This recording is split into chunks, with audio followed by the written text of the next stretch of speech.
नमस्कार दोस्तों, स्वागत है आप सभी का आपके अपने YouTube channel GS hub by DS sir में। तो कैसे हो आप लोग? उम्मीद करता हूं आप सब अच्छे होंगे। दोस्तों, आज की श्रृंखला में हम एक बार फिर से देखने वाले हैं एसएससी सीएचएसएल 2023 के एग्ज़ाम के लिए जीएस जीके तथा स्टैटिक जीके का एक टॉप 20 प्रश्नों का महत्वपूर्ण क्लास। ठीक है दोस्तों, आज है 1 अगस्त 2023 की इस श्रृंखला में आज हम देखेंगे जीएस जीके तथा स्टैटिक जीके के टॉप 20 प्रश्न। ठीक है, आपको याद रखना है, आपको जुड़े रहना है और पूरी क्लास को अंत तक देखना है। यदि आप किसी भी एग्ज़ाम की तैयारी कर रहे हैं, उसमें जीएस जीके पूछा जाता है, तो उससे संबंधित ये क्लास आपके लिए अति महत्वपूर्ण साबित होने वाली है। चलते हैं दोस्तों आज के पहले प्रश्न की तरफ।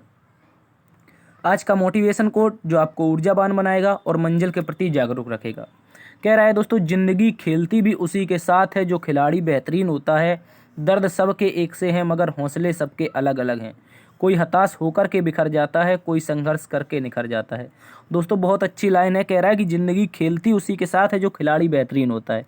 कहने का मतलब है दोस्तों, समस्याएं तो हर किसी के लाइफ में आती हैं और जो इन समस्याओं से अपने हौसलों के साथ डटा रहता है, इनसे लड़ता रहता है और अपनी जो आपकी विकट परिस्थिति होती है और विकट परिस्थिति का सामना करके आगे निकल जाता है, तो दोस्तों वही कह रहा है, कोई हताश होकर के बिखर जाता है इस समस्याओं में और कोई संघर्ष करके निखर जाता है। ठीक है, तो आपको हताश होकर के नहीं बिखरना है, आपको निरंतर अपने जीवन से संघर्ष करते रहना है, आपको बार बार परीक्षाओं से संघर्ष करते रहना है। सफलता आपको दोस्तों एक ना एक दिन जरूर मिल जाएगी। ठीक है, इसी जोश और जुनून के साथ चलते हैं आज के पहले प्रश्न की तरफ।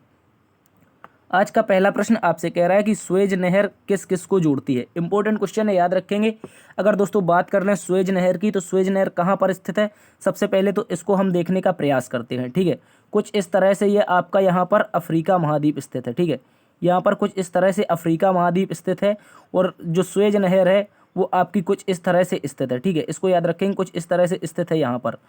तो ये स्वेज नहर दोस्तों यहाँ पर आपका ऊपर भूमध्य सागर पड़ता है।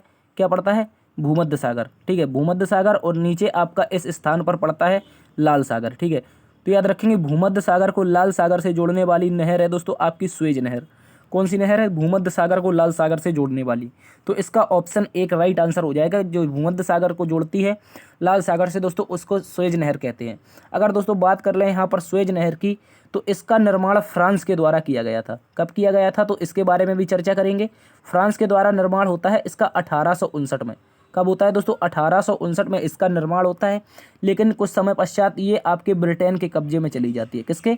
ब्रिटेन के कब्जे में। ठीक है, लेकिन आप याद रखेंगे 1958 के समय समथिंग यहाँ पर मिस्र आक्रमण करके इसको कब्जा कर लेता है, क्योंकि जो स्वेज नहर है इससे लगता हुआ देश आपका क्या है? मिस्र है। यहाँ पर कौन सा देश है? मिस्र। ठीक है, और मिस्र आपका वर्तमान में यहाँ पर कब्जा जमाए हुए है, यानी कि जो स्वेज नहर है इसका जो पूरा देखभाल करता है वो आप मिस्र करता है। ठीक है, पहले इसका निर्माण फ्रांस के द्वारा हुआ था, लेकिन बाद में ब्रिटेन के कब्जे में रही।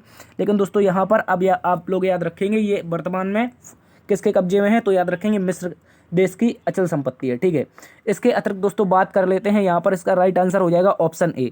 ठीक है, अगर बात करें यहाँ पर लाल सागर को अदन की खाड़ी से कौन जोड़ता है, तो दोस्तों जो अदन की खाड़ी है ये आपकी अरब सागर में स्थित है। कहाँ पर स्थित है? अरब सागर में। ठीक है, इसको याद रखेंगे, ये अरब सागर में स्थित है अदन की खाड़ी। और लाल सागर को अदन की खाड़ी से जोड़ता है दोस्तों बाबे मंडल। क्या जोड़ता है? बाब उल मंदेव। ठीक है, या फिर बाबे मंडल कहा जाता है, या फिर इसी को दोस्तों बाब उल मंदेव की जल संधि कहा जाता है। ठीक है, तो जो बाब उल मंदेव या बाबे मंडल आपकी जो जल स्ट्रेट है आपकी, तो ये आपकी जोड़ती है लाल सागर को अदन की खाड़ी से। इंपॉर्टेंट है, इसको याद रखेंगे। इसके अतिरिक्त बात कर लें दोस्तों, अटलांटिक महासागर को भूमध्य सागर से कौन जोड़ता है, तो दोस्तों याद रखना है ये आपकी जिब्राल्टर जल संधि है। कौन सी? याद रखेंगे, एक संधि है दोस्तों, ये जिब्राल्टर जल संधि है, जो साउथ अफ्रीका के देश मोरक्को तथा यूरोप के देश स्पेन से एक दूसरे को अलग करती है। ठीक है, इसको याद रखेंगे। इसका नाम क्या है दोस्तों? Gibraltar straight. ठीक है, जिब्राल्टर स्ट्रेट आपकी जो आपकी अटलांटिक महासागर है और भूमध्य सागर को जोड़ती है। लेकिन क्वेश्चन हमसे स्वेज नहर के बारे में पूछा था, इसको याद रखना है आपको। वर्तमान में इस पर मिस्र का कब्जा है और भूमध्य सागर को लाल सागर से अलग करती है। ठीक है, इसको आप लोग अच्छे से याद रखेंगे। इसके अतिरिक्त एक बात और याद रखनी है कि जो अटलांटिक महासागर है इसकी जो आकृति है दोस्तों वो एस आकार की है। ठीक है, चलते हैं अगले प्रश्न की तरफ। अगला प्रश्न आपसे कह रहा है दोस्तों, प्रथम ज्ञानपीठ पुरस्कार से किसे सम्मानित किया गया था। सबसे पहले बात कर लेते हैं प्रथम ज्ञानपीठ पुरस्कार की, तो दोस्तों इसकी स्थापना आपकी 1965 में होती है। कब होती है? 1965 में दोस्तों प्रथम ज्ञानपीठ पुरस्कार की स्थापना होती है। और ये जो पहला ज्ञानपीठ पुरस्कार था ये जी शंकर कुरूप को दिया गया था। किसको दिया गया था? जी शंकर कुरूप को दिया गया था। और दोस्तों मलयालम भाषा के लिए दिया गया था। किसके लिए? याद रखेंगे, मलयालम भाषा के लिए। ठीक है, मलयालम भाषा के लिए दिया जाता है जी शंकर कुरूप को 1965 में पहला ज्ञानपीठ पुरस्कार। लेकिन दोस्तों वर्तमान में कितने दिए जा चुके हैं? तो आपके 56 और 57 दिए जा चुके हैं। ठीक है, हम यहाँ पर क्यों लिख रहे हैं? क्योंकि जो 56वां ज्ञानपीठ पुरस्कार है दोस्तों वो नीलमणि फुकड़ को दिया गया है। ठीक है, ये दोस्तों असमिया कवि है। कहाँ के हैं? असम के कवि है नीलमणि फुकड़। और दूसरे आपके दामोदर मौजे हैं, इनको याद रखने हैं। ठीक है, दामोदर मौजा को 57वां आपका ज्ञानपीठ पुरस्कार मिलता है, जबकि 56वां नीलमणि फुकड़ को मिलता है। ठीक है, असम की भाषा के लिए, असमिया भाषा के लिए नीलमणि फुकड़ को मिलता है, और जी शंकर कुरूप को दोस्तों मलयालम भाषा के लिए 1965 में पहला ज्ञानपीठ पुरस्कार मिलता है। ठीक है, इसको याद रखेंगे। और दोस्तों जो सुमित्रा नंदन पंत हैं इनको क्या कहते हैं? आप कमेंट बॉक्स में छाप के बताएंगे। चलते हैं अगले प्रश्न की तरफ। अगला प्रश्न दोस्तों आपसे कह रहा है विश्व में कॉफी के उत्पादन में सबसे बड़ा उत्पादक देश कौन सा है? क्या पूछ रहा है? ऐसा कौन सा देश है जो आपका कॉफी का सर्वाधिक उत्पादन करता है? तो अगर कॉफ़ी की चर्चा कर लें दोस्तों, जहाँ पर जैव विविधता ज़्यादा होगी वहीं पर आपकी कॉफ़ी का उत्पादन होगा। तो इसका राइट आंसर हो जाएगा, क्या हो जाएगा? ब्राज़ील। क्योंकि जो ब्राज़ील है दोस्तों ये आपका भूमध्य रेखा पर स्थित है। कहाँ पर स्थित है? तो याद रखेंगे भूमध्य रेखा पर स्थित है। और भूमध्य रेखा पर आप सभी को पता है कि प्रतिदिन शाम 4 बजे क्या होती है? वर्षा होती है। और जिस स्थान पर प्रतिदिन वर्षा होती है, ठीक है, उस स्थान पर जैव विविधता भी सर्वाधिक होती है। ठीक है, क्या होती है? जैव विविधता। इसको अच्छे से याद रखेंगे। तभी तो अमेजन जो वर्षा वन है दोस्तों ये आपके कहाँ पर पाए जाते हैं? ब्राज़ील में अमेजन नदी पर पाए जाते हैं। ठीक है, इसको याद रखेंगे। और ये भूमध्य रेखा पर स्थित है आपका ब्राज़ील। ठीक है, यहाँ पर गर्म स्थान है, तो गर्म स्थान का जो फसल है वो आपका कॉफ़ी है। ठीक है, इसी कारण जो दोस्तों कॉफ़ी है ये आपका सर्वाधिक कहाँ पर होता है? ब्राज़ील में होता है। और ब्राज़ील में दोस्तों एक बंदरगाह है, एक बंदरगाह है जिसको हम कॉफ़ी बंदरगाह के नाम से जानते हैं। इसको भी आप लोग याद रखेंगे, एग्जाम में पूछ लेता है। तो इस बंदरगाह का नाम है दोस्तों सेंटोस बंदरगाह। क्या नाम है? सेंटोस बंदरगाह है। इसको हम कॉफ़ी बंदरगाह के नाम से जानते हैं, जो कि ब्राज़ील में स्थित है। ठीक है, इसको याद रखेंगे। अगर बात कर लें चीन की दोस्तों, तो ये चीन जो है ये आपका गेहूँ उत्पादन में प्रथम स्थान पर है। कौन कौन से उत्पादन में? याद रखेंगे, गेहूं उत्पादन में प्रथम स्थान पर है और आपका चावल उत्पादन में प्रथम स्थान पर है। ठीक है, अगर बात कर लें दोस्तों अपने प्यारे भारत की, तो अपना प्यारा भारत पूरे विश्व को दूध पिलाता है। तो यानी कि दूध उत्पादन में प्रथम स्थान पर है। इसके अतिरिक्त दोस्तों जूट उत्पादन में भी भारत आपका प्रथम स्थान पर है। ठीक है, इसको भी आप लोग अच्छे से याद रखेंगे। तो दोस्तों जो सेंटोस बंदरगाह है ये आपका कॉफ़ी के लिए प्रसिद्ध है, जो कि ब्राज़ील में स्थित है। इसके अतिरिक्त जो कॉफ़ी के दोस्तों बागान होते हैं, क्या होते हैं? कॉफ़ी के जो बागान होते हैं यानी कि बगीचे होते हैं, उनको दोस्तों ब्राज़ील में फेजेंटा कहा जाता है। क्या कहा जाता है? ये भी याद रखेंगे। क्या कहा जाता है? फेजेंटा कहा जाता है। बहुत इंपॉर्टेंट है, ये भी एग्जाम में पूछा जाता है। चलते हैं अगले प्रश्न की तरफ। इसका राइट आंसर ब्राज़ील हो जाएगा। अगला प्रश्न आपसे कह रहा है निजता का अधिकार भारतीय संविधान के किस अनुच्छेद के अंतर्गत आता है? तो दोस्तों हमसे पूछ रहा है राइट टू प्राइवेसी के बारे में। किसके बारे में? जो राइट टू आपका प्राइवेसी है ये किसके अंतर्गत आता है? तो याद रखेंगे राइट टू प्राइवेसी आपका दोस्तों आता है अनुच्छेद 21 के अंतर्गत। ठीक है, राइट टू प्राइवेसी जो है यानी कि निजता का अधिकार, ये अनुच्छेद 21 के अंतर्गत आता है। जैसे दोस्तों हम कहते हैं प्राण एवं दैहिक स्वतंत्रता का अधिकार। अनुच्छेद 21 में क्या है? प्राण एवं दैहिक स्वतंत्रता का अधिकार है। ये आप लोग अच्छे से याद रखेंगे। ठीक है, प्राण एवं दैहिक स्वतंत्रता का अधिकार। ठीक है, इसको अच्छे से याद रखेंगे, ये इंपॉर्टेंट है। इसके अतिरिक्त अगर बात कर लें अनुच्छेद 21A की, तो दोस्तों यहाँ पर होता है एक 86वां संविधान संशोधन। ठीक है, 86वें कॉन्स्टिट्यूशनल अमेंडमेंट 2002 के तहत अनुच्छेद 21A को जोड़ा जाता है अनुच्छेद 45 को हटा करके। ठीक है, और इसमें दोस्तों क्या है? शिक्षा का अधिकार है। ठीक है, क्या है? क्या है? इसको याद रखेंगे। शिक्षा का जो अधिकार है दोस्तों वो आपका अनुच्छेद 21A में है। ठीक है, ये भी इंपॉर्टेंट बन जाता है, इसको अच्छे से याद रखेंगे। ठीक है, आप लोग इसको अच्छे से याद रख लेंगे। इसके अतिरिक्त बात कर लेते हैं अनुच्छेद 14 की, तो दोस्तों इसमें है रूल ऑफ लॉ यानी कि विधि के समक्ष समानता। क्या है? विधि के समक्ष समता जो है ये आपकी अनुच्छेद 14 में, इसको भी याद रखेंगे। ठीक है, अनुच्छेद 19 जो है दोस्तों इसमें स्वतंत्रता का अधिकार का उल्लेख मिलता है, जिसमें विभिन्न प्रकार की स्वतंत्रताएं हैं। ठीक है, इसको भी याद रखेंगे। जो आपका राइट टू प्राइवेसी है यानी कि निजता का अधिकार, ये अनुच्छेद 21 के अंतर्गत आता है, जिसे प्राण एवं दैहिक स्वतंत्रता का अधिकार कहते हैं। ठीक है, इसको भी आप लोग अच्छे से याद रखेंगे। चलते हैं दोस्तों अगले प्रश्न की तरफ। अगला प्रश्न आपसे कह रहा है भारत का सबसे दक्षिणतम बिंदु इंदिरा पॉइंट किस द्वीप पर स्थित है? तो दोस्तों अगर बात कर लेते हैं यहाँ पर जो इंदिरा पॉइंट है ये कहाँ पर स्थित है, तो याद रखना है आपको, ये ग्रेट निकोबार द्वीप पर स्थित है। कहाँ पर स्थित है? एक इंपॉर्टेंट क्वेश्चन है, इसको अच्छे से याद रखेंगे।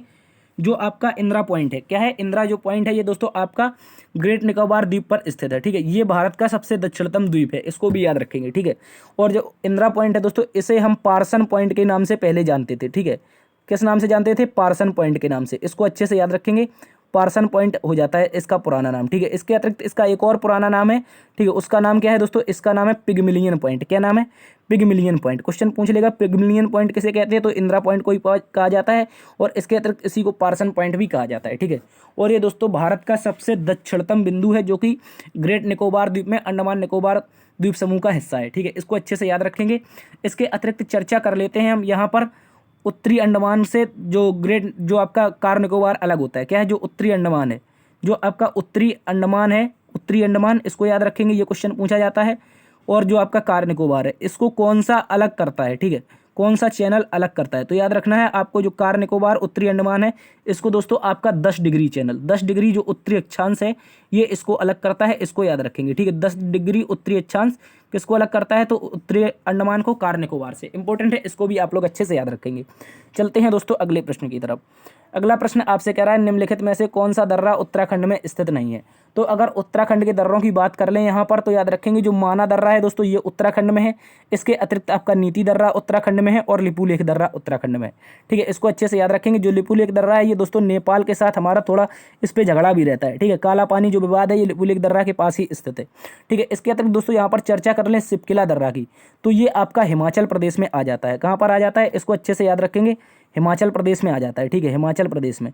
और हिमाचल प्रदेश में जो दोस्तों सिपकिला दर्रा है, इसी से दोस्तों आपकी सतलज नदी भारत में प्रवेश करती है। जो आपकी सतलज नदी है दोस्तों, भारत में प्रवेश कहाँ से करती है, तो याद रखना है आपकी सिपकिला दर्रा से करती है, ठीक है, जो आपका हिमाचल प्रदेश में स्थित है। इंपॉर्टेंट दर्रा है, इसको याद रखेंगे, ठीक है। इसके अतिरिक्त दोस्तों बात कर लें कुछ अन्य दर्रों की, जिनमें आपका यांगयाप दर्रा प्रमुख आ जाता है। कौन सा दर्रा, यांगयाप दर्रा, ठीक है। यांगयाप दर्रा की बात करें तो दोस्तों ये कहाँ पर स्थित हो जाएगा, इसको याद रखेंगे, अरुणाचल प्रदेश में स्थित हो जाएगा, ठीक है। कहाँ पर है, अरुणाचल प्रदेश में, ना कि आंध्र प्रदेश में। अरुणाचल प्रदेश जो कि नॉर्थ ईस्ट इंडिया का हिस्सा है, इसको याद रखेंगे। इसके अतिरिक्त दोस्तों आपका जोजिला दर्रा पूछा जाता है, कहाँ पर है, ठीक है। जोजिला अगर दर्रा की बात करें दोस्तों, ये कहाँ पर हो जाएगा, ये आपका J&K यानी कि जम्मू कश्मीर में हो जाएगा, ठीक है, इसको याद रखेंगे। इसके अतिरिक्त दोस्तों आपको याद रखना है जो बहुत महत्वपूर्ण है, जेलेपला दर्रा। कौन सा दर्रा, जेलेपला दर्रा, ठीक है। जेलेपला जो दर्रा है दोस्तों, ये कहाँ पर स्थित है, ये आपका सिक्किम में स्थित है। कहाँ पर है, इसको भी अच्छे से याद रखेंगे, सिक्किम में स्थित है, ठीक है। इसको आप लोग अच्छे से याद रख सकते हैं। इसके अतिरिक्त एक और दर्रा आपका सिक्किम में स्थित है, इसको आप लोग कमेंट बॉक्स में छाप के बताएंगे। चलते हैं अगले प्रश्न की तरफ। इसका राइट आंसर हो जाएगा, जो उत्तराखंड में स्थित नहीं है वो आपका सिपकिला है, क्योंकि ये हिमाचल प्रदेश में है। अगला प्रश्न दोस्तों आपसे कह रहा है, भारतीय राष्ट्रीय आय की गणना किसके द्वारा की जाती है। अगर दोस्तों बात कर लेते हैं भारतीय राष्ट्रीय आय के बारे में, तो भारतीय जो राष्ट्रीय आय है, इसकी गणना दोस्तों करता है राष्ट्रीय सांख्यिकी कार्यालय। कौन करता है, राष्ट्रीय सांख्यिकी कार्यालय, ठीक है, इसको याद रखेंगे। जो आपका केंद्रीय सांख्यिकी कार्यालय है, ठीक है, इसका नाम था CSO, और इसके साथ एक और जो आपका कार्यालय था जिसका नाम था NSSO, ठीक है। इन दोनों को दोस्तों मिला दिया गया है 2019 में, ठीक है। 2019 में इन दोनों का केंद्र सरकार के द्वारा विलय कर दिया जाता है, और एक नई संस्था बनाई जाती है जिसका नाम रखा NSO, ठीक है। इसी को दोस्तों कहा जाता है नेशनल सिक्योरिटी और ऑथराइज, ऐसी कुछ कहा जाता है, ठीक है। राष्ट्रीय सांख्यिकी कार्यालय इसको कहा जाता है, ठीक है। और इसकी स्थापना 2019 में आती है। ये राष्ट्रीय सांख्यिकी कार्यालय क्रियान्वयन मंत्रालय के अंतर्गत आता है, ठीक है, इसको भी याद रखेंगे आप लोग। और अगर बात कर लें आपका जो सांख्यिकीय दिवस है, कौन सा दिवस है, ये क्वेश्चन पूछ लेता है, जो सांख्यिकीय दिवस है, ठीक है, सांख्यिकीय जो दिवस है दोस्तों, ये याद रखना, ये इंपॉर्टेंट है, क्योंकि ये PC महालनोबिस की याद में मनाया जाता है। किसकी याद में, PC महालनोबिस, ठीक है, PC महालनोबिस के याद में इसको मनाया जाता है। और दोस्तों ये जो आपका दिवस है, ये 29 जून को मनाते हैं। किसको मनाते हैं, 29 जून को, ठीक है। सांख्यिकीय क्षेत्र के एक महान अर्थशास्त्री थे, आपका नाम था PC महालनोबिस। आपके जन्मदिन के स्थिति में क्या मनाया जाता है, 29 जून को राष्ट्रीय आपका क्या मनाया जाता है, सांख्यिकी दिवस मनाया जाता है, ठीक है। और जो राष्ट्रीय आय की गणना होती है दोस्तों, वो किसके द्वारा की जाती है, राष्ट्रीय सांख्यिकी कार्यालय के द्वारा करी जाती है, जो केंद्र सरकार के अंतर्गत आता है। चलते हैं अगले प्रश्न की तरफ। अगर यहाँ पर थोड़ी चर्चा अगर हम नीति आयोग के बारे में कर लें, तो दोस्तों इसकी स्थापना 2015 में होती है, ठीक है। कब होती है, 2015 में होती है, ठीक है। इसके प्रथम जो अध्यक्ष थे वो आपके थे PM मोदी। कौन थे, अध्यक्ष प्रथम कौन थे, मोदी थे, ठीक है, इसको याद रखने, मोदी जी, ठीक है। इसके अतिरिक्त दोस्तों बात कर लें यहाँ पर पहले उपाध्यक्ष की, ठीक है। पहले उपाध्यक्ष जो थे दोस्तों, वो थे आपके अरविंद पनगड़िया। कौन थे, अरविंद, याद रखेंगे, ये क्वेश्चन पूछ लेता है आपसे, अरविंद पनगड़िया, ठीक है। अरविंद पनगड़िया याद रखना है आपको, ठीक है, अरविंद पनगड़िया, ठीक है, ये थे। और इसके अतिरिक्त दोस्तों इसके जो पहले CEO थे, कौन थे, जो मुख्य कार्यकारी अधिकारी थे, वो आपके थे सिंधु खुल्लर, ठीक है। कौन थे, सिंधु खुल्लर, ठीक है। देखो हर किसी को करंट अफेयर के बारे में पता होगा, लेकिन जो इसका स्टैटिक पहला होता है वो क्वेश्चन पूछता है आपसे एग्जामिनर, ठीक है। तो अगर करंट में बात कर ली जाए, उपाध्यक्ष आपके कौन है, सुमन बेरी है, जबकि CEO आपके BVRV सुब्रमण्यम है, ठीक है, इसको याद रखेंगे, ठीक है। तो चलते हैं अगले प्रश्न की तरफ।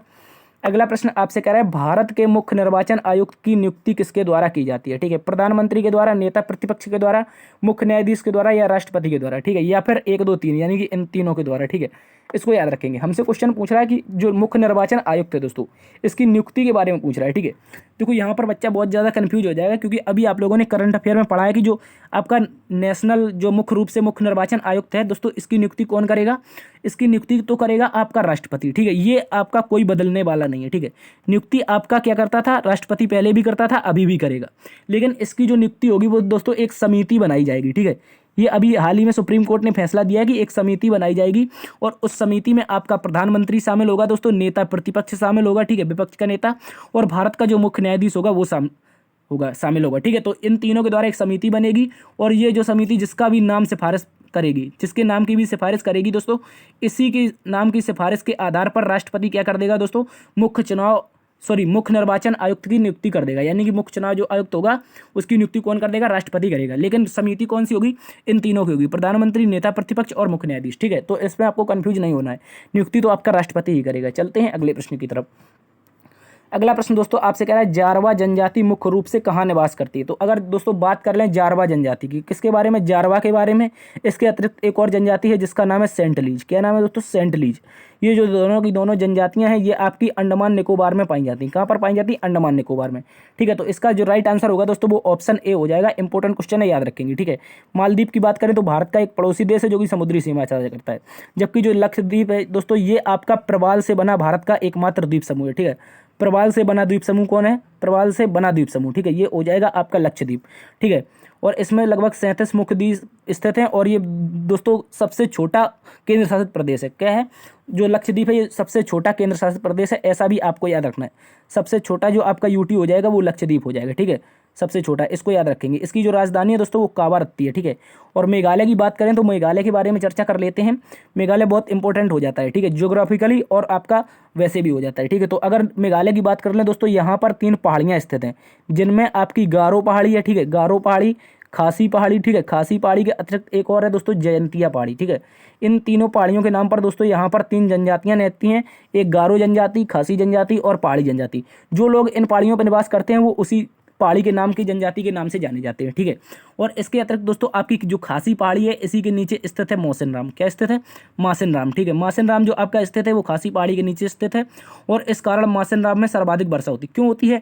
तो जो ये खासी पहाड़ी दोस्तों इसकी आकृति कीपाकार होती है। ठीक है, क्योंकि यहाँ पर दोस्तों बादल आते हैं और बादल यहाँ पर फंसकर रह जाते हैं, तो यही कारण है कि यहीं से सारी की सारी वर्षा आपकी मौसिन राम में हो जाती है। इस कारण जो 12 महीने होंगे साल के वो आपके कहाँ पर मनाए जाते हैं? बारिश रहती है आपकी मासिन राम में। ठीक है, जो कि मेघालय में स्थित खासी पहाड़ी का एक स्थान है। ठीक है, तो याद रखेंगे आप लोग, मेघालय इंपॉर्टेंट हो जाता है आपके लिए। चलते हैं अगले प्रश्न की तरफ। अगला प्रश्न दोस्तों आपसे कह रहा है ट्रांस हिमालय पर्वत श्रृंखला के अंतर्गत निम्न में से कौन सी चोटी शामिल नहीं है? ये भी एक अति महत्वपूर्ण क्वेश्चन है ज्योग्राफी का, जो आपको बार बार एग्जाम में देखने को मिलता है। तो अगर बात कर लें काराकोरम की दोस्तों, तो ये भारत की सबसे ऊंची पहाड़ी है। ठीक है, सबसे ऊंची चोटी है। ठीक है, याद रखेंगे भारत की सबसे ऊंची चोटी है जिसे हम दोस्तों K2 के नाम से जानते हैं। ठीक है, इसी को एक और नाम दिया जाता है दोस्तों गार्डविन ऑस्टिन। क्या नाम दिया जाता है? Godwin Austin. ठीक है, इसको याद रखेंगे।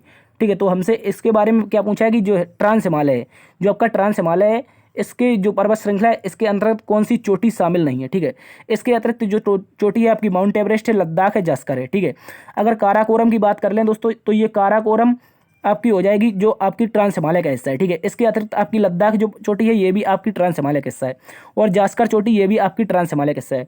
जो दोस्तों माउंट एवरेस्ट है, ठीक है, जो आपका माउंट एवरेस्ट है ये आपका बृहद हिमालय का हिस्सा है। किसका?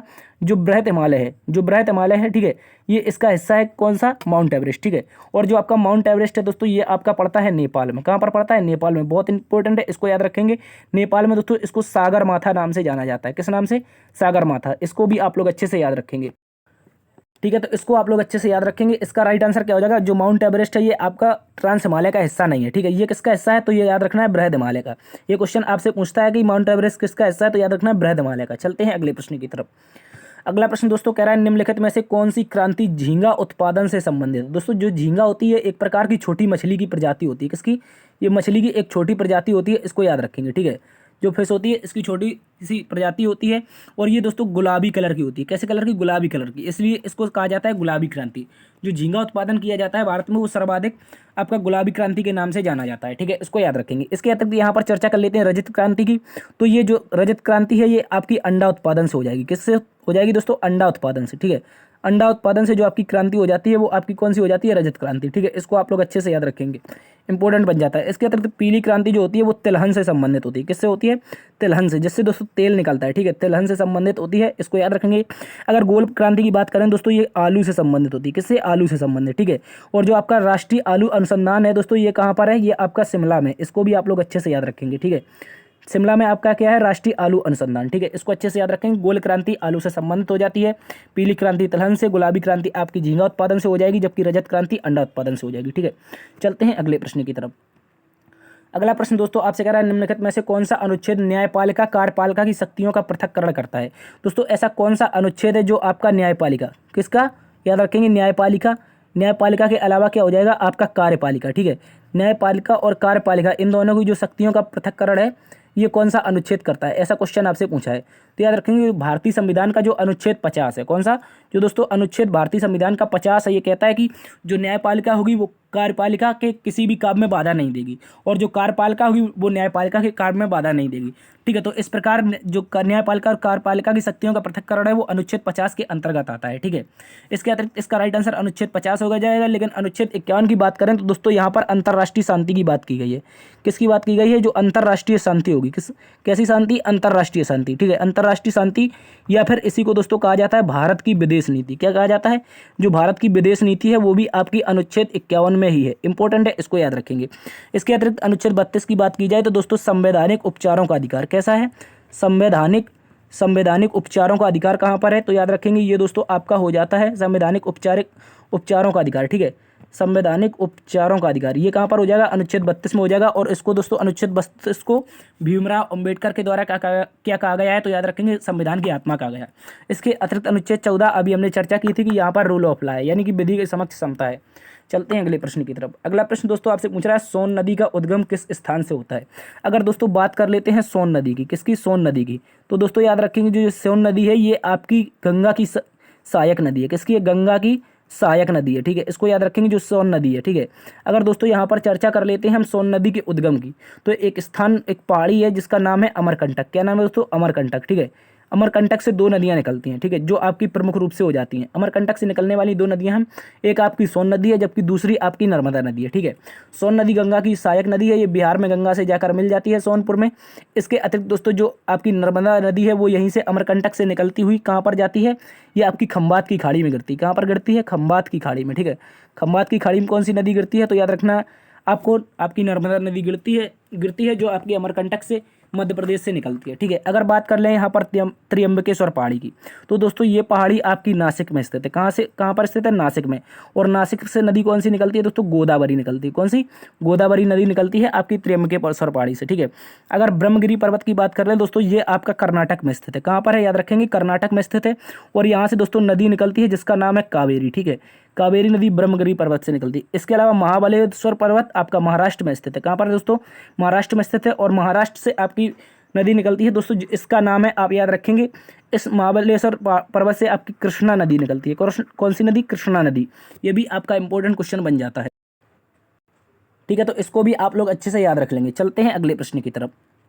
अगला प्रश्न आपसे कह रहा है पंचवर्षीय योजनाओं के अंतर्गत रोलिंग प्लान किस वर्ष आया था? दोस्तों ऐसा एक क्रम था कि पंचवर्षीय योजनाएं चल रही थी, लेकिन पंचवर्षीय योजनाओं के समय एक बीच में सरकार बन जाती है। किसकी? मोरारजी देसाई की सरकार। किसकी बन जाती है?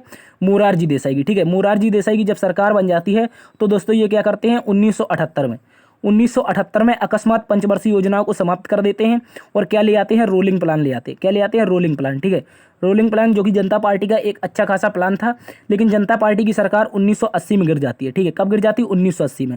तो 1980 में पुनः कांग्रेस की सरकार बनती है। ठीक है, किसकी बनती है? कांग्रेस की। और कांग्रेस इस रोलिंग प्लान को क्या कर देती है? खत्म कर देती है। ठीक है, तो जो रोलिंग प्लान था पंचवर्षीय योजनाओं के अंतर्गत बीच में आता है 1978 से 80 के लिए। और इस समय दोस्तों सरकार किसकी थी? तो जनता पार्टी की सरकार थी और प्रधानमंत्री आपके मोरारजी देसाई हुआ करते थे। ठीक है, इसको भी याद रखेंगे। लेकिन एक क्वेश्चन यहाँ पर और भी बन सकता है, जिस प्रकार रोलिंग प्लान से बना उसी प्रकार ऐसा बन सकता है सकता कि पंचवर्षीय योजनाओं के अंतर्गत योजना अवकाश का समय कौन सा था। ठीक है, योजना अवकाश का समय। ठीक है, ये भी क्वेश्चन बन सकता है, ये अलग क्वेश्चन है और रोलिंग प्लान का क्वेश्चन अलग है। तो जो योजना अवकाश का समय था दोस्तों, वो आपका 1966 से लेकर के 1969 का था। कब से कब तक था आपका? 1966 से 1969 का था। और इस समय हाल में इंदिरा गांधी आपकी क्या बनी थी? पीएम बनी थी। क्या बनी थी? इंदिरा गांधी आपकी पीएम बन जाती हैं। और ये पंचवर्षीय योजनाओं को चलाने में थोड़ी दिक्कत आ रही थी, तो 3 साल के लिए इन्होंने क्या कर दिया? योजना अवकाश घोषित कर दिया था। ठीक है, तो पंचवर्षीय योजनाएं 3 साल तक बिल्कुल नहीं चली थी।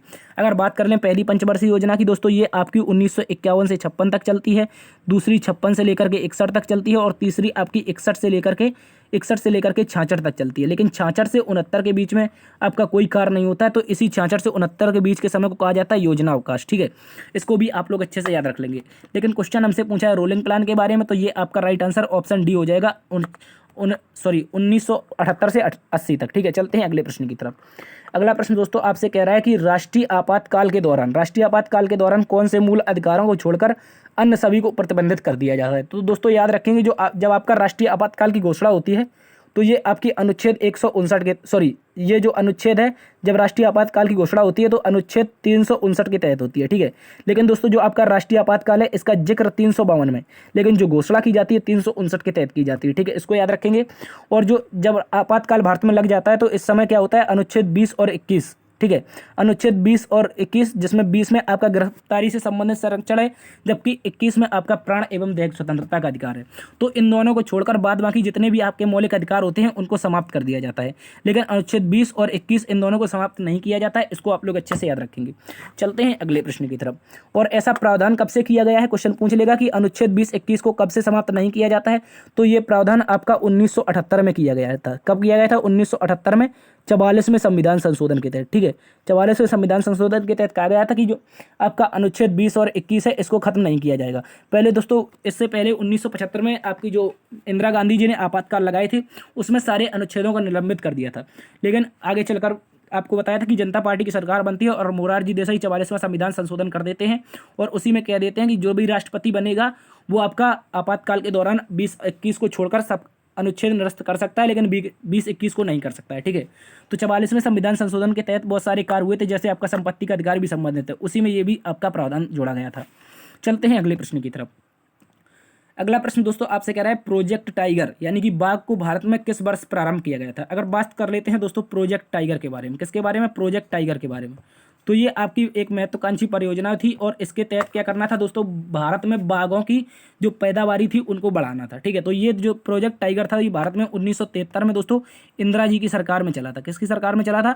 इंदिरा गांधी की सरकार में। ये भी आप लोग अच्छे से याद रखेंगे। ठीक है, अगर बात कर लेते हैं 1971 की दोस्तों, यहाँ पर हुआ था रामसर कन्वेंशन। क्या हुआ था? रामसर कन्वेंशन हुआ था ईरान में, और इसके तहत आपकी वेटलैंड घोषित की जाती है, यानी कि आर्द्र भूमि घोषित की जाती है, और वर्तमान में भारत में आपकी 75 आर्द्र भूमि है। ठीक है, इसके अतिरिक्त दोस्तों चर्चा कर लेते हैं 1992 में। तो दोस्तों 1992 में आपका आया था प्रोजेक्ट एलिफेंट। क्या आया था? प्रोजेक्ट एलिफेंट आया था। ठीक है, प्रोजेक्ट एलिफेंट, इसको भी आप लोग अच्छे से याद रखेंगे। प्रोजेक्ट एलिफेंट आपका 1992 में आया था। ठीक है, हाथियों से संबंधित संरक्षण का एक प्रावधान आया था। ठीक है, इसके अतिरिक्त 2009 की बात कर लें दोस्तों, इस समय आया था शिक्षा अधिकार अधिनियम। क्या आया था? शिक्षा अधिकार अधिनियम। ठीक है, क्वेश्चन पूछ लेगा शिक्षा अधिकार अधिनियम कब आया है? ठीक है, एक्ट। ठीक है, ये आया था आपका 2009 में। ठीक है, इसको भी याद रखेंगे। और 2009 में ही आपका नरेगा को मनरेगा कर दिया था। तो इसका राइट आंसर 1973 हो जाएगा कि भारत में टाइगर प्रोजेक्ट आया था, यानी बाघों के संरक्षण के लिए। चलते हैं अगले प्रश्न की तरफ। अगला प्रश्न दोस्तों आपसे कह रहा था हैदराबाद रियासत को भारतीय संघ में कब शामिल किया गया। ठीक है, तो यानी कि कब मिलाया गया, तो चर्चा कर लेते हैं हैदराबाद रियासत के बारे में। तो ये दोस्तों एक इंटरेस्टिंग कहानी है। 1948 में जब दोस्तों सरदार वल्लभ भाई पटेल भारत जोड़ो अभियान चला रहे थे, जिस प्रकार अभी गांधी जी आपके जो राहुल गांधी जी हैं इन्होंने चलाया था, ये भारत जोड़ो अभियान अलग था। उसमें क्या कर रहे थे, जो आपके सरदार वल्लभ भाई पटेल थे, वो जो भी विभिन्न रियासतों में भारत बटा हुआ था उन सभी से आग्रह कर रहे थे कि आप भारत में शामिल हो जाइए, आपको वो सारे प्रावधान किए जाएंगे।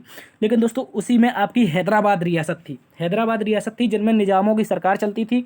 और दोस्तों निजाम चाहते थे कि वो कहाँ पर जाएं, पाकिस्तान में जाएं। ठीक है, निजाम चाहते थे पाकिस्तान में जाएं, लेकिन आपके जो सरदार वल्लभ भाई पटेल हैं वो वहाँ पर जाते हैं, आग्रह करते हैं, लेकिन निजाम नहीं मानता है। सरदार भाई पटेल को वहाँ से ठुकराकर भगा देता है। तो सरदार वल्लभ भाई पटेल उस समय गृह मंत्री भी थे, उप प्रधानमंत्री भी थे।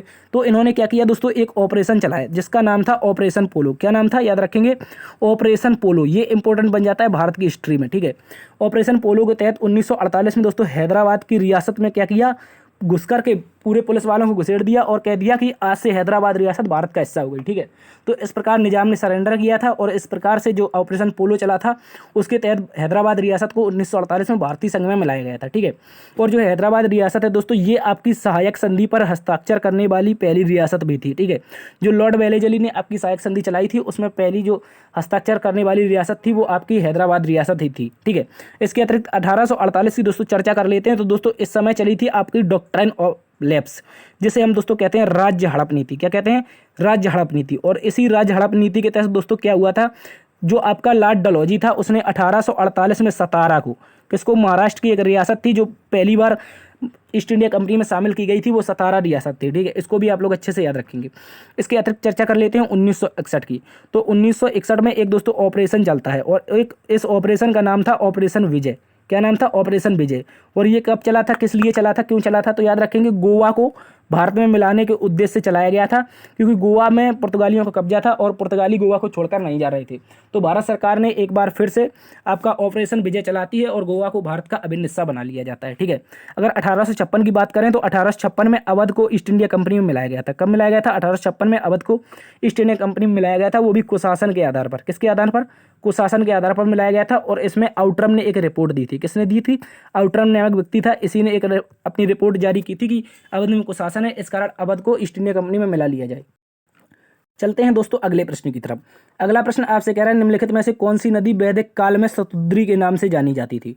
तो अगर दोस्तों बात कर लें शतुद्री की, जो शतुद्री है दोस्तों इसको जाना जाता था सतलज को, किसको, सतलज नदी को जो वैदिक काल है इसमें शतुद्री कहा जाता था। जबकि ब्यास की बात करें तो दोस्तों इसको बिपाशा कहा जाता था।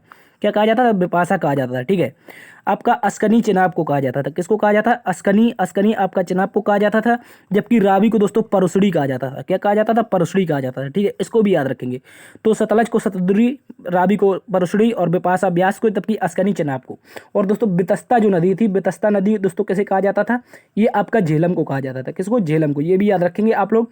ये सारे के सारे वैदिक काल की नदियों के नाम है। चलते हैं अगले प्रश्न की तरफ। अगला प्रश्न दोस्तों आपसे कह रहा है कि द्वितीय बौद्ध संगीति का आयोजन किया कहाँ पर हुआ था। तो याद रखना है सबसे पहले आपकी फर्स्ट बौद्ध संगीति होती है, ठीक है। उसके अलावा फिर होती है सेकंड बौद्ध संगीति। इसके अलावा दोस्तों आपकी थर्ड बौद्ध संगीति होती है, ठीक है। इसके अलावा आपकी फोर्थ बौद्ध संगीति होती है। तो जो आपकी पहली बौद्ध संगीति थी दोस्तों वो राजगृह में हुई थी, राजगृह, दूसरी वैशाली में, तीसरी पाटलिपुत्र में और चौथी कुंडलवन में, ठीक है। याद रखेंगे। इस समय अगर पूछ ले राजा कौन था तो आपको एक ट्रिक याद रखनी है, अका अक। क्या याद रखनी है, अका अक। तो इसमें से ये भी ट्रिक बन जाती है, ठीक है। तो इसमें क्या हो जाएगा दोस्तों, आ से हो जाएगा अजातशत्रु। क्या हो जाएगा, अजातशत्रु, ठीक है। अजातशत्रु प्रथम बौद्ध संगीति के समय राजा हुआ करता था। जबकि कालाशोक कौन था आपका, कालाशोक जो आपका था ये दूसरी बौद्ध संगीति के समय था। जबकि आपका अशोक तीसरी बौद्ध संगीति के समय राजा था। और जो आपका का है, का से हो जाता है कनिष्क, जो कि चौथी बौद्ध संगीति के समय राजा था। और कुंडलवन कश्मीर में चौथी बौद्ध संगीति हुई थी। और चौथी बौद्ध संगीति में दोस्तों बौद्ध धर्म को दो भागों में बांट दिया गया था, एक हीनयान दूसरा महायान, ठीक है। इसको भी याद रखेंगे। तो इसका राइट आंसर हो जाएगा वैशाली में दूसरी क्या हुई थी, आपकी बौद्ध संगीति, ठीक है। इसको याद रखेंगे। चलते हैं अगले प्रश्न की तरफ। अगला प्रश्न कह रहा है दोस्तों महावीर स्वामी के द्वारा जैन धर्म में कौन सा सिद्धांत जोड़ा गया था, ठीक है। तो दोस्तों जैन धर्म के पहले 4 आर्य सत्य हुआ करते थे। क्या, कितने आर्य सत्य होते थे दोस्तों, 4 आर्य सत्य होते थे, जिनमें आपका होता है सत्य, अहिंसा, अस्तेय, अपग्रह। लेकिन दोस्तों जब महावीर स्वामी आते हैं जो कि 24वें तीर्थंकर बनकर जैन धर्म के आते थे, ठीक है। कौन से 24वें तीर्थंकर बनकर आते हैं दोस्तों। और ये महावीर स्वामी क्या करते हैं, जैन धर्म में आर्य सत्यों में एक और सिद्धांत जोड़ देते हैं जिसको कहा जाता है ब्रह्मचर्य, ठीक है। तो सत्य, अहिंसा, अस्तेय, अपग्रह वर्तमान में 5 आर्य सत्य हैं। कितनी हैं, 5 आर्य सत्य हैं जो कि जैन धर्म के सिद्धांत कहा जाता है, ठीक है। और 24वें तीर्थंकर जो थे वो आपके महावीर स्वामी थे। कौन थे, महावीर स्वामी थे। और इन्हें दोस्तों जैन धर्म का वास्तविक संस्थापक कहा जाता है। क्या कहा जाता है, जैन धर्म का जो वास्तविक संस्थापक है, ठीक है। जो वास्तविक संस्थापक है वो आपका कौन है दोस्तों, ये आपके हो जाएंगे महावीर स्वामी, ठीक है। ये इसको आप लोग अच्छे से याद रखेंगे, ठीक है। तो चलते हैं अगले प्रश्न की तरफ। इसका राइट आंसर हो जाएगा ब्रह्मचर्य किसने जोड़ा था दोस्तों, महावीर स्वामी ने जोड़ा था। अगला प्रश्न दोस्तों कह रहा है आपसे निम्नलिखित में से किस राज्य की सीमा बांग्लादेश से नहीं लगती है। ठीक है। तो बांग्लादेश से सीमा किस राज्य की नहीं लगती है, तो चर्चा कर लेते हैं। अगर मिजोरम की बात करें दोस्तों, मिजोरम की सीमा लगती है, मेघालय की लगती है, असम की लगती है। लेकिन जो सिक्किम है दोस्तों, ये आपकी सीमा नहीं बनाता है। ठीक है, ये आपका राइट आंसर हो जाएगा। सिक्किम आपका बांग्लादेश से सीमा नहीं बनाता है। ठीक है, इसको याद रखेंगे। और बस बात कर लें कौन कौन से राज्य बनाते हैं, तो इनमें से एक और याद रखना है आपको, पश्चिम बंगाल। क्या याद रखना है दोस्तों, पश्चिम बंगाल। ठीक है, पश्चिम बंगाल भी आपका सीमा बनाता है किससे, तो याद रखना है असम से। ठीक है, और इसके अतिरिक्त दोस्तों अगर बात कर लें कौन सा बनाता है, असम, देखो मिजोरम बनाता है, मेघालय बनाता है, असम बनाता है और पश्चिम बंगाल बनाता है। इसके अतिरिक्त एक और जो राज्य है वो आपका सीमा बनाता है। आप लोग कमेंट बॉक्स में छाप के बताएंगे कौन सा हो जाएगा, क्योंकि आपका जो आपका बांग्लादेश है उससे 5 राज्य सीमा साझा करते हैं। ठीक है, इसके अतिरिक्त कुछ मैप में देखने का प्रयास करते हैं हम लोग, कौन कौन से राज्य हो जाएंगे। एक तो पश्चिम बंगाल हो जाएगा, दूसरा आपका मेघालय हो जाएगा। ठीक है, दूसरा मेघालय के अलावा तीसरा असम हो जाएगा, चौथा त्रिपुरा हो जाएगा। ठीक है, जो आपका चौथा त्रिपुरा है और 5वां मिजोरम है। ठीक है, तो आप लोग अच्छे से याद रखेंगे। जो आपका लास्ट आपको बताया था पिछली बार, वो 5वां कौन था, त्रिपुरा था। ठीक है, तो ये 5 राज्य आपके किससे सीमा बनाते हैं दोस्तों, ये बनाते हैं आपके बांग्लादेश से। ये आपका बांग्लादेश है। ठीक है, ये आपका बांग्लादेश है और बांग्लादेश से सीमा बनाने वाले राज्य कौन है, आपके पश्चिम बंगाल है, मेघालय है, असम है, त्रिपुरा है और कौन सा हो जाएगा, मिजोरम हो जाएगा। यहाँ पर आपका दोस्तों म्यांमार स्थित है। क्या है, म्यांमार स्थित है। और म्यांमार से पूछा जाए तो मिजोरम, मणिपुर, नागालैंड और आपका अरुणाचल प्रदेश, ये 4 राज्य सीमा बनाते हैं। कौन कौन से बनाते हैं, तो मिजोरम, मणिपुर, नागालैंड और अरुणाचल प्रदेश। ठीक है, इसके अतिरिक्त चीन से सीमा बनाने की बात की जाए तो यहाँ पर सिक्किम बनाता है दोस्तों, अरुणाचल प्रदेश बनाता है, आपका उत्तराखंड बनाता है, हिमाचल प्रदेश बनाता है और आपका लद्दाख बनाता है। ठीक है, तो ये 5 राज्य आपके चीन से सीमा बनाते हैं। ठीक है, याद रखेंगे इनको भी आप लोग। और नेपाल की चर्चा कर लें तो नेपाल में आपका हो जाएगा, ये यहाँ पर नेपाल स्थित है। क्या है, यहाँ पर नेपाल स्थित है और नेपाल में आपका उत्तराखंड सीमा बनाता है, उत्तर प्रदेश बनाता है, बिहार बनाता है, पश्चिम बंगाल बनाता है और सिक्किम बनाता है। तो नेपाल से भी 5 बनाते हैं, चीन से भी 5 बनाते हैं और आपके बांग्लादेश से भी 5 बनाते हैं, म्यांमार से 4 सीमा बनाते हैं। यहाँ पर आपका पाकिस्तान स्थित है। क्या, पाकिस्तान स्थित है, तो पाकिस्तान से आपके जम्मू कश्मीर हो जाएगा, लद्दाख हो जाएगा और यहाँ पर पंजाब और राजस्थान, गुजरात। ठीक है, तो 5 यहाँ पर भी बनाते हैं, जिनमें से 3 राज्य और 2 केंद्र शासित प्रदेश है। ठीक है, तो अफगानिस्तान से यहाँ पर सीमा केवल उसकी लगती है, किसकी लगती है, तो लद्दाख की लगती है। ठीक है, वो एकमात्र यूटी है। तो ये थी दोस्तों सारी की सारी सीमाएं जो कि भारत की भौगोलिक दृष्टि से अपने पड़ोसी देशों से लगती हैं। ठीक है, और दक्षिण में दोस्तों आपका श्रीलंका स्थित है, जो कि आपका कोई भी राज्य से सीमा साझा नहीं करता है, जबकि समुद्री सीमा केवल इसकी साझा होती है भारत से। ठीक है, इसको भी आप लोग अच्छे से याद रखेंगे। तो ये थी साथी आज की क्लास। उम्मीद करता हूँ आज की क्लास और एनालिसिस जो ऑप्शनों का किया है हमने, ये पोस्टमार्टम आपको पसंद आया होगा। दोस्तों यदि पसंद आया है तो आपसे निवेदन है, एक बार से सेशन को लाइक कर दीजिए, दोस्तों में सेशन को शेयर करिए।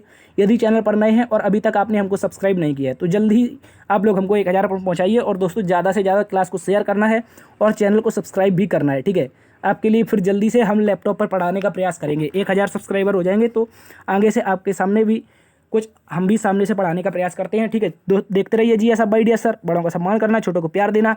तब तक के लिए अपना भी ख्याल रखना। मिलते हैं कल इसी वक्त। जय हिंद।